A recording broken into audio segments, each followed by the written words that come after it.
Hello everyone, मैं सौरभ आपका स्वागत करता हूं इन्फॉर्मेटिव चैट में। अमूमन हर कोई स्टॉक मार्केट में इन्वेस्ट करने के बारे में सोचता है, पर स्टॉक मार्केट में जो इन्वेस्टमेंट करने के लिए जानकारी होनी चाहिए वो क्या हर किसी के पास होती है? इसी जानकारी को हमें समझाने के लिए हमारे साथ जुड़े हैं सागर पारेख, जो पिछले 15 सालों से स्टॉक मार्केट में एज अ रिसर्च एनालिस्ट काम करते हैं। Sagar, thank you so much for taking out time. Pleasure Saurabh, pleasure. Sagar, जब हम स्टॉक मार्केट के बारे में सुनते हैं तो हमें एक टर्म सुनाई देता है, स्टॉक एक्सचेंजेस। तो ये स्टॉक एक्सचेंजेस क्या है और उसकी भूमिका क्या है in stock trading? Stock exchange एक प्लेटफॉर्म प्रोवाइड करता है, एक माध्यम प्रोवाइड करता है इन्वेस्टर्स को, जहाँ पे वो अपना पैसा इन्वेस्ट कर सकता है।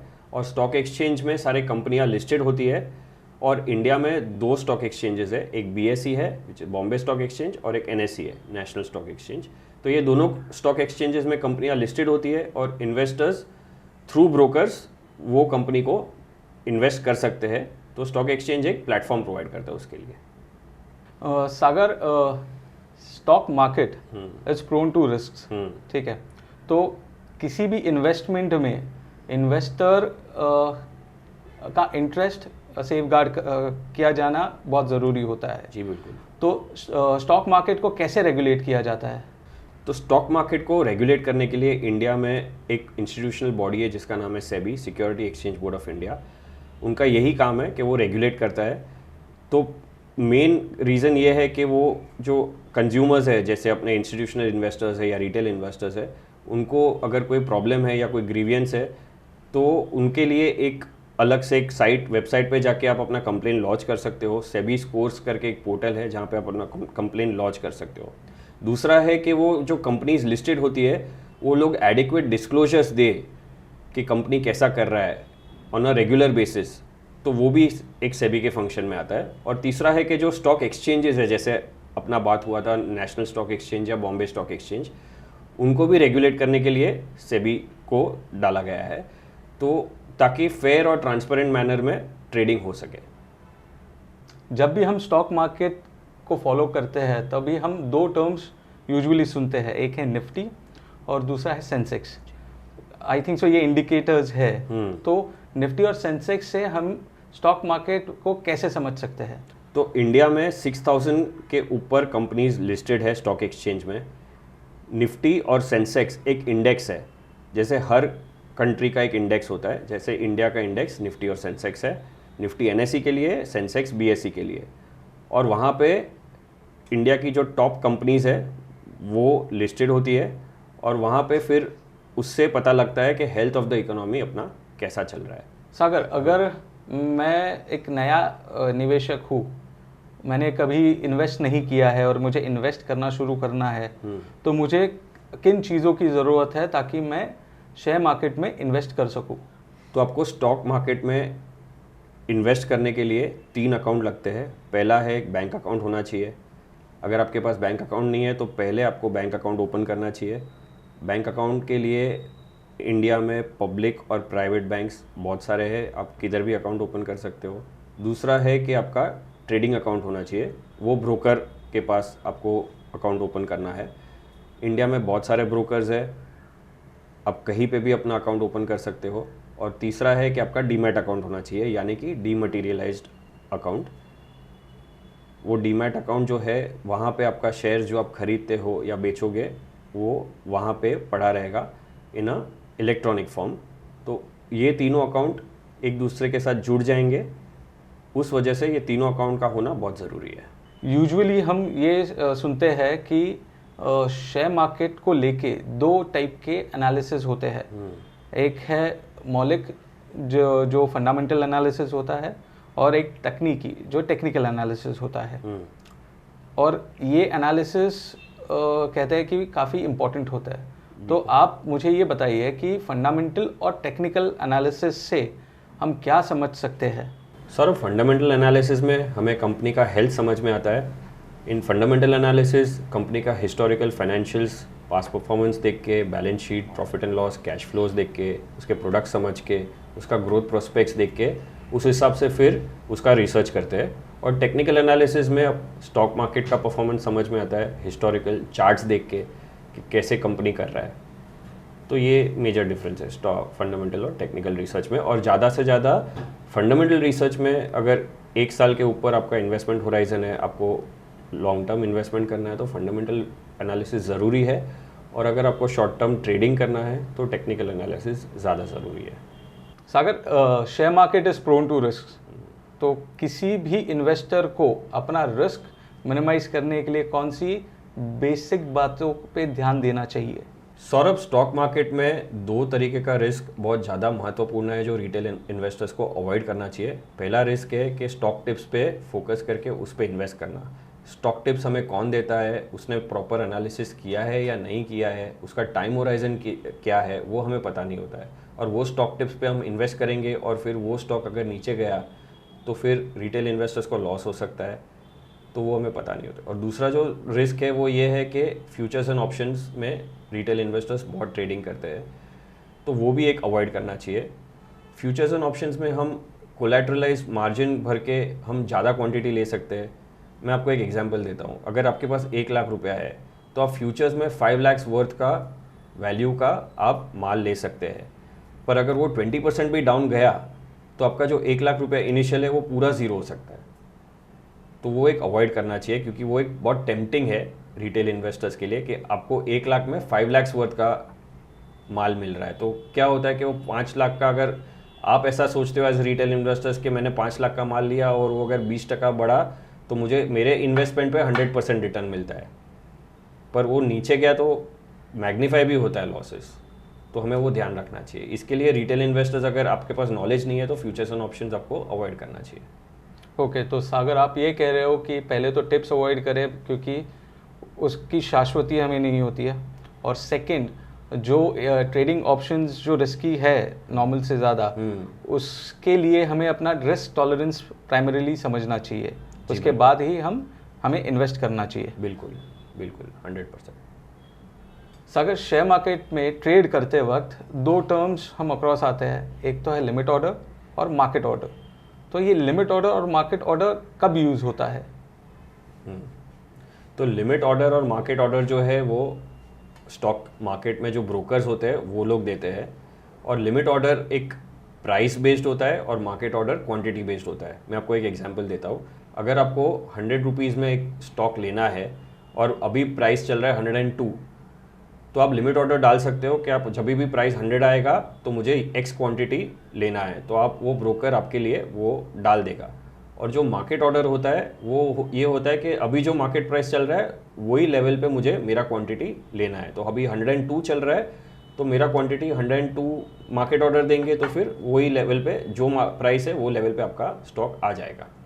सागर, यूजुअली हम सुनते हैं कि कंपनीज का IPO आ रहा है, तो IPO का बेसिक कॉन्सेप्ट क्या है और IPO में कोई भी इन्वेस्टर कैसे इन्वेस्ट कर सकता है? सौरभ, IPO का मतलब होता है इनिशियल पब्लिक ऑफरिंग। उसका प्राइमरी फंक्शन ये है कि वो कोई कंपनी को फंड रेज करना है तो वो IPO को टैप कर सकता है और वो फंड रेज कर सकता है। और अभी IPO में 2 तरीके का फंड रेज होता है, एक प्राइमरी ऑफर होता है, एक सेकेंडरी ऑफर होता है। प्राइमरी ऑफर मतलब जो कंपनी पैसा रेज करने वाला है वो पैसा कंपनी के अंदर आएगा, और सेकेंडरी ऑफर मतलब जो एग्जिस्टिंग शेयर होल्डर्स है उनको वो पैसा जाएगा, और वो दोनों को मिला के पूरा एक IPO बनता है। IPO साइज होता है। अभी IPO में कैटेगराइज होता है, एक रिटेल कैटेगरी होता है इन्वेस्ट करने के लिए, एक HNI कैटेगरी होता है और एक QIB कैटेगरी होता है which is qualified institutional buyers. तो टोटल जो साइज होता है उसमें से 35% of the size is allotted to retail investors, 15% is allotted to HNI investors and 50% is allotted to QIB investors, qualified institutional buyers। तो 35% जो है वो 2 lakhs के अंदर अगर आपको इन्वेस्ट करना है तो आप 35% में आ जाते हो। अगर 10 lakhs के अंदर करना है तो आप HNI कैटेगरी में आ जाते हो which is high net worth individuals. और इंस्टीट्यूशनल इन्वेस्टर्स जो होते हैं, यानी म्यूचुअल फंड्स हो गया या फॉरेन इन्वेस्टर्स हो गए, तो वो QIB पोर्शन में उनके पैसा डाल सकते हैं। तो सागर, आपने ये जो बताया IPO के बारे में, तो कोई इन्वेस्टर, रिटेल इन्वेस्टर इसके लिए कैसे अप्लाई कर सकता है? IPO का एक फॉर्म आता है, वो फॉर्म आपके ब्रोकर के पास मिलता है। वो फॉर्म आप फिलअप कीजिए और आप ब्रोकर को दे दीजिए। आपको कितना पैसा डालना है उसमें सब लिखा होता है, और वो ब्रोकर फिर आगे प्रोसेस के लिए डालेगा। अभी फॉर एग्जांपल 100 करोड़ का साइज़ है रिटेल का और टोटल अमाउंट आया है 200 करोड़, जो 100 करोड़ से ज़्यादा आया है, तो फिर एक लॉटरी सिस्टम से अलॉटमेंट दिया हुआ जाता है। मतलब कि आपने सपोज 2 लाख रुपए डाला है तो वो 2 लाख पूरा का पूरा हो भी सकता है, नहीं भी हो सकता है, और वो लॉटरी सिस्टम जो बैंकर्स होते हैं उन लोग डिसाइड करते हैं। सागर, जब भी कोई इन्वेस्टर शेयर मार्केट में इन्वेस्ट करता है तो उसे कमाई किस रूप में होती है? तो उनकी कमाई 2 तरीके की होती है, एक डिविडेंड इनकम आता है और एक कैपिटल अप्रिसिएशन इनकम आता है। तो डिविडेंड इनकम मतलब आपने कोई कंपनी में इन्वेस्ट किया और वो कंपनी के पास अच्छा कैश फ्लो है तो वो डिविडेंड देता है, और वो डिविडेंड आपके अकाउंट में डायरेक्ट जमा हो जाता है जब भी वो अनाउंस करता है। जनरली 1 या 2 बार पूरे साल में कंपनीज डिविडेंड देती है जिसके पास अच्छा कैश फ्लो है, तो वो आपको आपके अकाउंट में आएगा, वो एक इनकम हो गया। और जो स्टॉक अप्रिसिएशन इनकम है, आपने सपोज 100 रुपये में माल लिया है और वो 1 साल के बाद 120 हो गया, तो वो 20 रुपीज़ आपका स्टॉक अप्रिसिएशन हुआ है, तो वो एक इनकम है। तो ये 2 तरीके का इनकम होता है।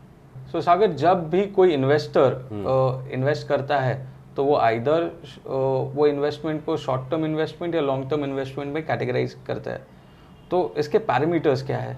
गवर्नमेंट ऑफ इंडिया ने एक डिफाइंड गाइडलाइंस है, 1 ईयर के अबाव आपने अगर आपके शेयर्स इन्वेस्टमेंट में रखे तो लॉन्ग टर्म क्लासीफाई होता है, और 1 ईयर के बिलो आपके शेयर्स रखे तो शॉर्ट टर्म क्लासीफाई होता है। तो 1 ईयर के अबाव शेयर्स में आपको long term capital gain tax लगता है जो है 12.5%, और short term capital gain tax जो लगता है वो है 20%, और वो 1 साल के अंदर आपने अगर शेयर्स बेचे तो वो है।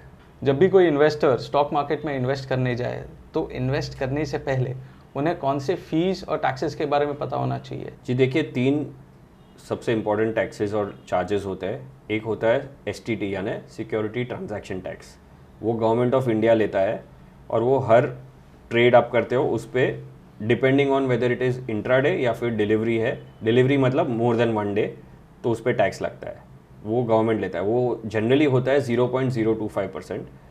और जो दूसरा है वो ब्रोकिंग फीस जो ब्रोकर लेता है through which you trade in the market, तो वो भी अपने हिसाब से वो चार्जेस लेता है। जनरली 0.1% के आसपास होता है depending on the broker from 1% to other.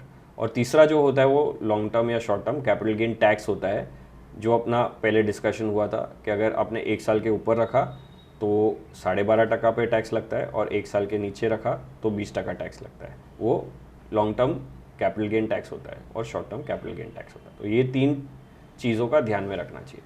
तो आप जो कह रहे हो उससे मैं ये समझ रहा हूँ कि जब भी मैं कोई शेयर खरीदूँ या बेचूँ तो दोनों समय, खरीदने और बेचते समय मुझे फीस एप्लीकेबल होंगे? जी बिल्कुल। और जब मैं मेरे शेयर्स बेचूंगा तब मुझे उस पे जो प्रॉफिट होगा उस पे टैक्स एप्लीकेबल होगा? जी बिल्कुल। सागर, आजकल हम देख रहे हैं कि काफ़ी फाइनेंशियल इन्फ्लुएंसर्स फाइनेंशियल एडवाइजेस दे रहे हैं with regards to share market, तो हम ये कैसे डिफरेंशिएट कर सकते हैं कि जो वो एडवाइस दे रहे हैं वो रिलायबल है या नहीं? सोशल मीडिया जब से आया है तब से इन्फॉर्मेशन और इन्फ्लुएंसर्स दोनों का एक्सप्लोजन हो चुका है। इन्फ्लुएंसर्स तरह तरह के स्टॉक्स को प्रमोट करते हैं हर सोशल मीडिया अकाउंट पे, और हमें पता नहीं होता है कि वो इन्फ्लुएंसर का एनालिसिस प्रॉपर है या नहीं है, और उसका कोई कॉन्फ्लिक्ट ऑफ इंटरेस्ट है या नहीं है। उस वजह से हमें इन्फ्लुएंसर्स और स्टॉक टिप्स दोनों को अवॉइड करना चाहिए। सागर, जब भी कोई हम इन्वेस्टमेंट करते हैं तो हम अच्छे रिटर्न की इच्छा रखते हैं, तो सिमिलरली जब भी हम शेयर मार्केट में इन्वेस्टमेंट करें तो कौन से पैरामीटर्स को हमें कवर करना चाहिए with the point of view कि हमें अच्छा रिटर्न मिले? तो सबसे बड़ा पहला पैरामीटर जो है वो है इन्फ्लेशन। इन्फ्लेशन को कवर करना। इंडिया में आज के तारीख में 6 से 7% तो इन्फ्लेशन खा जाता है। आपका जो अमाउंट कैश में पड़ा है वो एवरी ईयर 6 to 7% कम होता है, तो उतना एक्सपेक्टेशन तो स्टॉक मार्केट के रिटर्न से होना चाहिए। और उसके अलावा आपका पैसा ग्रो हो उस हिसाब से एटलीस्ट, और आपने थोड़ा रिस्क भी लिया है तो उस हिसाब से एटलीस्ट 10 to 15% का ग्रोथ आपके रिटर्न्स पे आना चाहिए, आपके इन्वेस्टमेंट पे, तो वो होना चाहिए कि इन्फ्लेशन भी कवर हो और उसके ऊपर आपका जो आपने रिस्क लिया है वो इक्विटी, उसको बोलते हैं इक्विटी रिस्क प्रीमियम, तो इक्विटी रिस्क भी कवर हो। सागर, यूजुअली जब शेयर मार्केट में कोई इन्वेस्टर नया होता है या इनएक्सपीरियंस्ड होता है, तो वो कौन सी आम गलतियां करते हैं जिनसे वो उनका रिस्क बढ़ जाता है? सबसे बड़ा मिस्टेक ये होता है कि कॉमन इन्वेस्टर या रिटेल इन्वेस्टर से वो स्टॉक टिप्स पे रिलाई करता है, वो अवॉइड करना चाहिए, क्योंकि स्टॉक टिप्स जो इन्फ्लुएंसर्स देते हैं वो उसने कैसे एनालिसिस किया है, प्रॉपर एनालिसिस किया है या नहीं, या कॉन्फ्लिक्ट ऑफ इंटरेस्ट है वो हमें पता नहीं होता है। तो वो एक सबसे, अगर वो अवॉइड हो गया तो आपका 90% of the problem is solved. दूसरा जो मिस्टेक होता है, कॉमन मिस्टेक जो रिटेल इन्वेस्टर्स करते हैं, वो है पैनिक बाइंग या पैनिक सेलिंग। स्टॉक में टेम्पररी मार्केट मूवमेंट्स आता है, तो अगर उस बेसिस पे अपने अगर स्टॉक खरीदा और बाई चांस नीचे गया स्टॉक टेम्पररी, तो आप पैनिक सेलिंग में आ जाते हो। या फिर अगर आपके रिसर्च पे बेसिस पे अगर आपको लेना है और स्टॉक का प्राइस बढ़ते जा रहा है और आप ले नहीं पाए, तो आप पैनिक बाइंग भी करते हो अब एट अ हायर प्राइस, तो आपका रिटर्न एक्सपेक्टेशन फिर कम हो जाता है। और अगर आपका ओवरऑल रिसर्च बराबर है तो आपको डटे रहना है आपके रिसर्च के हिसाब से, और आपको इन्वेस्ट करते रहना है, और शॉर्ट टर्म मार्केट मूवमेंट पे ज़्यादा फोकस नहीं करना है। और तीसरा है कि अगर हाफ नॉलेज पे अगर आपने कोई स्टॉक लिया तो वो भी एक आपके फाइनेंशियल हेल्थ के लिए हानिकारक हो सकता है। इसके लिए अगर आप इंडिविजुअल लेवल पे अगर आपके पास टाइम नहीं है या आपके पास वो बैंडविड्थ नहीं है करने के लिए, तो मैं सजेस्ट करूँगा कि आप कोई प्रोफेशनल्स को आपका पैसा हैंडल करने के लिए दे। और इंडिया में म्यूचुअल फंड्स है, there are PMS houses, portfolio management service houses, जो आपका पैसा मैनेज अच्छी तरह से करती है और अच्छा रिटर्न्स देती है। तो ये 3 मेरे हिसाब से आम गलतियाँ हैं जो हमें अवॉइड करना चाहिए as retail investors. Sagar, thank you so much that you took up time और हमें स्टॉक मार्केट के बेसिक्स को इतने अच्छी तरीके से समझाया। Pleasure is all mine. Thank you. Thanks.